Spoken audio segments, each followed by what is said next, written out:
You walked past a crow this morning. Maybe you noticed it. Maybe you didn't. Either way, it noticed you, and it will remember your face for the rest of its life. That sounds like a metaphor. It isn't.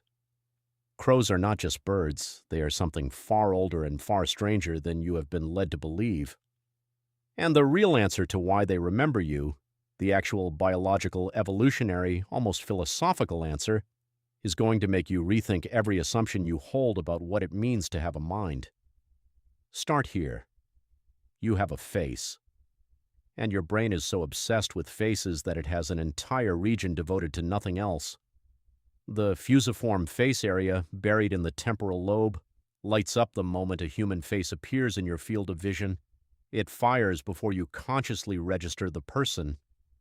Before you know who it is, your brain already knows it is a face.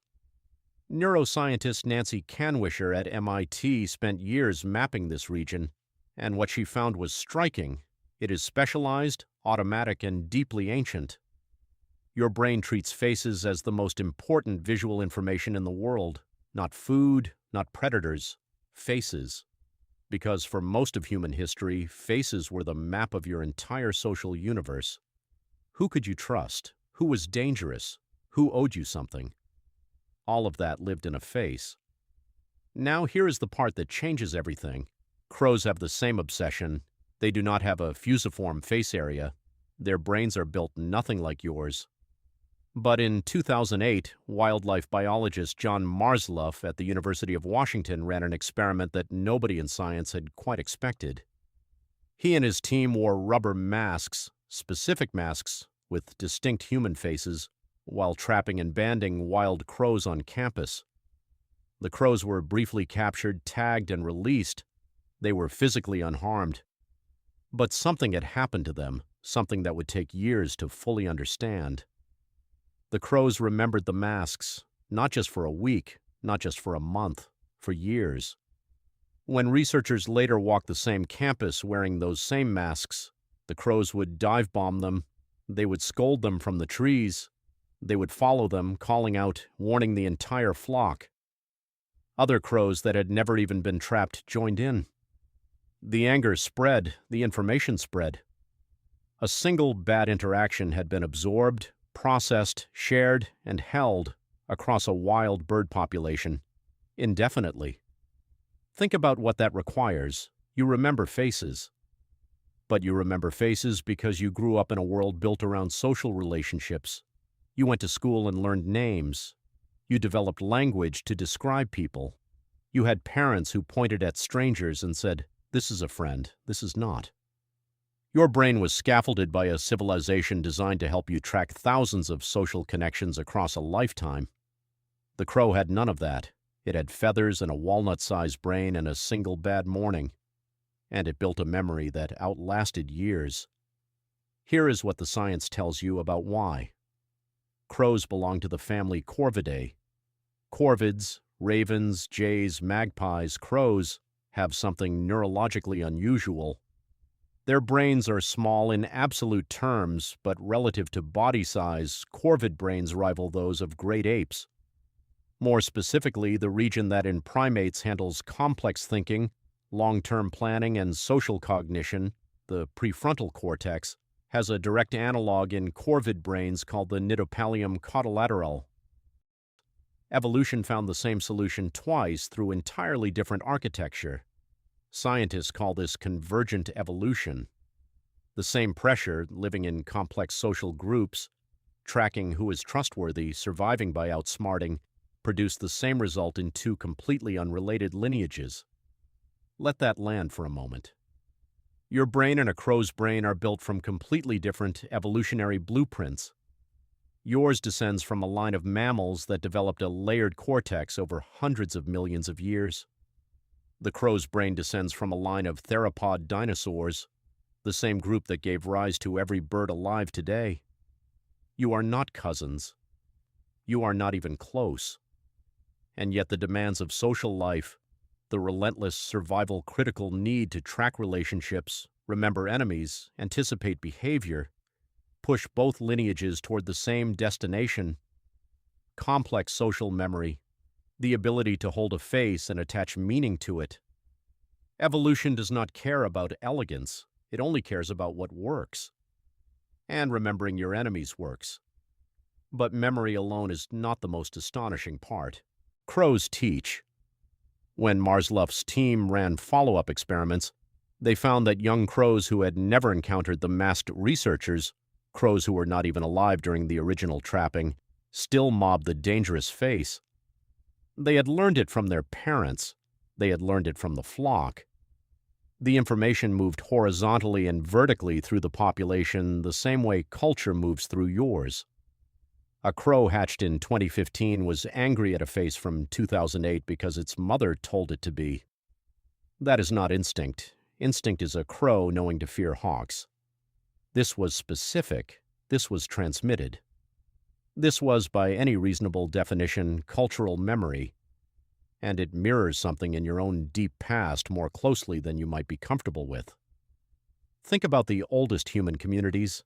Nomadic bands of 40 or 50 people moving across landscapes that had no maps, no written records, no shared infrastructure. In those communities, survival often depended on intergenerational knowledge. Your grandmother knew which plant made you sick. Your grandfather knew which river crossing flooded in the wet season. Your mother knew which neighboring group had stolen from the tribe 2 generations ago, and she made sure you knew it too. You inherited a social map, a set of alliances and enmities that stretch back further than your own experience. The crow is doing the same thing. With a brain the size of a walnut, across generations of birds that have no language, no ritual, no ceremony of transmission.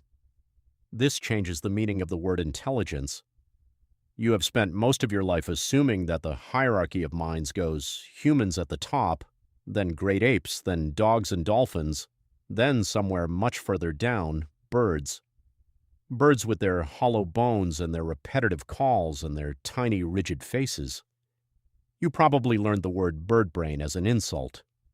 But the crow on your fence post is running cognitive software that would have been unthinkable to biologists 50 years ago. Nikki Clayton at the University of Cambridge has spent decades studying western scrub jays, close relatives of crows. What she found stunned the scientific community. Scrub jays not only remember where they hid food, they remember when they hid it, and they account for the fact that some foods spoil faster than others. They travel back to retrieve perishables before non-perishables. They plan for the future. They also, under certain conditions, appear to engage in something that looks disturbingly like deception.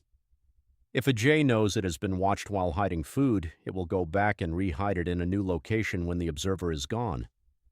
It is protecting its stash from a competitor it has mentally modeled as a potential thief. The jay imagined another mind, and then it acted on that imagination. Philosophers and cognitive scientists have a term for this: theory of mind. The ability to understand that other beings have mental states, beliefs, desires, intentions that are different from your own.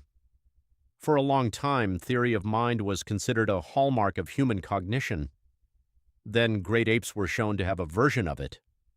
Then dogs, and now in a series of experiments that the field is still grappling with, corvids have demonstrated something that looks very much like it too. They model other minds. They account for what another individual knows or does not know. They act strategically based on that model. You do this every time you tell a lie, every time you surprise someone, every time you withhold information to protect someone's feelings. You are running a mental simulation of another person's inner world and then acting on that simulation. The jay does it with food caches and rivals. You do it with words and relationships. The mechanism is different. The result is strikingly, uncomfortably similar. Now come back to you, standing on a sidewalk, the crow on the wire above you. You are not just being observed, you are being filed. Your face is being committed to a memory that has been shaped by millions of years of social pressure, the same pressure that built your own mind. The crow is not thinking about you the way you think about it, but it is doing something that lives in the same cognitive neighborhood. Pattern recognition, social tracking, threat assessment, memory with meaning attached. Here is a fact that sounds like folklore but is documented in peer-reviewed literature. In Japan, carrion crows have been observed dropping hard nuts onto crosswalk lines and waiting for cars to crack them. Then, when the pedestrian signal turns red and traffic stops, the crows walk out and collect the pieces. They use the traffic signal. They know the difference between a red light and a green light and what each one means for their safety. No one taught them this. No scientist in a lab designed this behavior. Researchers believe it emerged as individual crows experimented with the environment, observed outcomes, and refined their technique. Then other crows watched and learned.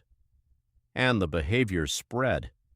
It has now been documented at multiple intersections in multiple Japanese cities, a tool use and traffic safety protocol invented by birds, spreading through a population via social observation.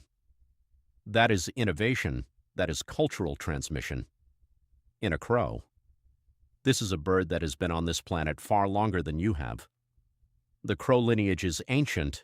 Corvids diverged from other songbirds roughly 50 million years ago.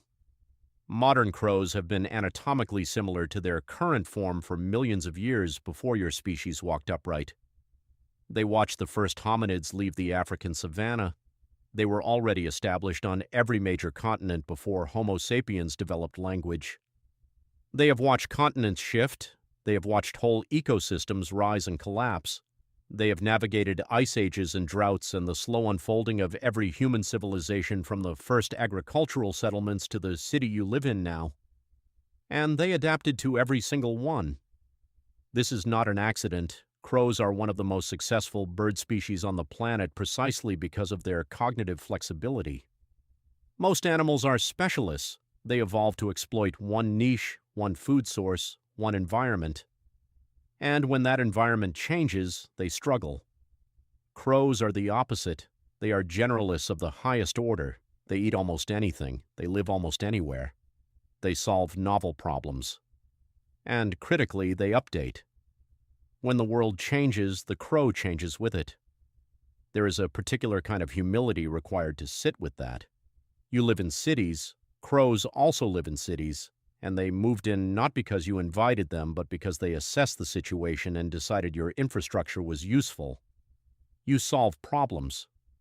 Crows also solve problems, and in controlled laboratory settings, they have solved multi-step puzzles that require planning several moves ahead, a capability once thought to be exclusively human.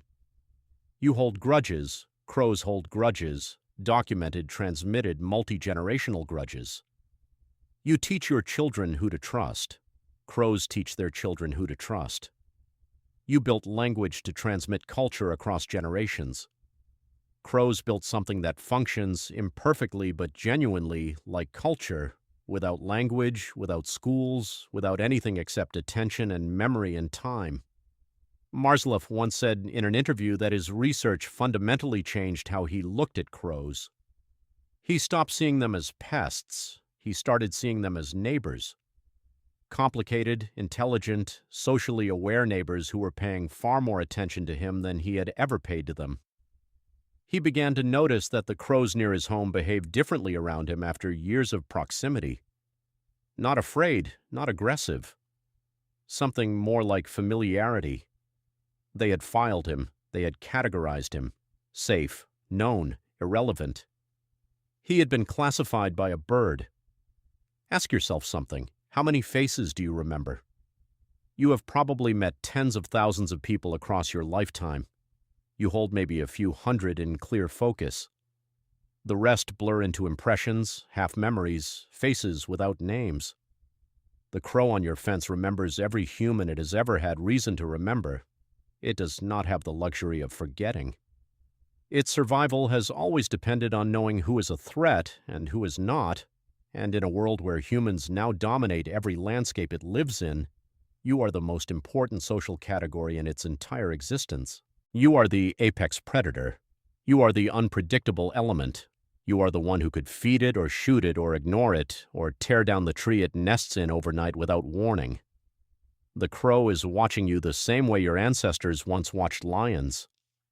And here is what that means. Every time you walk past a crow without thinking about it, the crow is thinking about you.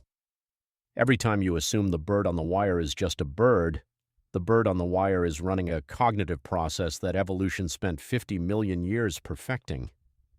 Every time you assume you are the only mind in the space you occupy, the crow knows better. There is a Japanese concept that has no clean English equivalent. It is sometimes translated as the feeling of being perceived, not watched, perceived, understood, held in another being's awareness not as an object but as a subject, with a history and a character and a meaning. You know this feeling when another human really sees you, when someone remembers something you said 3 years ago, or notices when you are off without you saying a word. The crow gives you that feeling, whether you want it to or not. You walked past a crow this morning. You may not have noticed it. But somewhere in the flock a memory was updated. A file was kept. A face was filed away attached to context, safe, neutral, irrelevant, or noted differently, as something to watch, something to remember, something to teach to the next generation. And the real answer, the one that changes everything, is not that crows are almost as smart as you. The real answer is that you have been wrong about the shape of intelligence itself. It was never a ladder with you at the top. It was always a tree.